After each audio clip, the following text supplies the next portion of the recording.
આવું વ્યક્ત કર્યું કે તો પહેલા તો જે માણસ મરણ પથારી જે મરે છે અને એના જે અંતિમ સંસ્કાર જે દન થાય છે એ દન તમે જે મહેમાન રતાવીને તમે દાળ રોટી કરીને ખવડાવો એની ના નથી. મારો છોકરો મર્યો તમે મરી તો લાકડાનું ભેગું કર્યું તો આ 30-40 હજાર રૂપિયા લોકો કઈ રીતે પૂરી કરો? એટલે કઈ સમાજનો ધારો છે કે તાત્કાલિક માણસ મરે અને તાત્કાલિક આને નોનવેજ ચાલુ થાય? આમાં જો હું તમને હાલ એ બધી બાબતેથી કોઈ બંધાતો સમાજની વાત હું આ એક રિક્વેસ્ટ ભરી આપણી સમાજમાં વાત કરું છું, બરોબર, કે ભાઈ તમે આટલો એક સુધારો તો લાવો.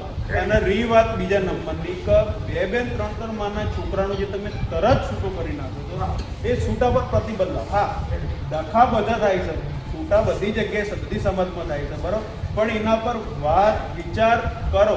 એને 2-4-6 મહિનાનો ટાઈમ આપો અને એની પછી તમે છૂટું કરો. ના સેટ થાય લોકોને તોની વાત છે, બરાબર. બાકી બનેલું તમે 2-5 રૂપિયા ખાવા માટે તમે તરત છૂટું લઈ લેવો નહીં, બરાબર.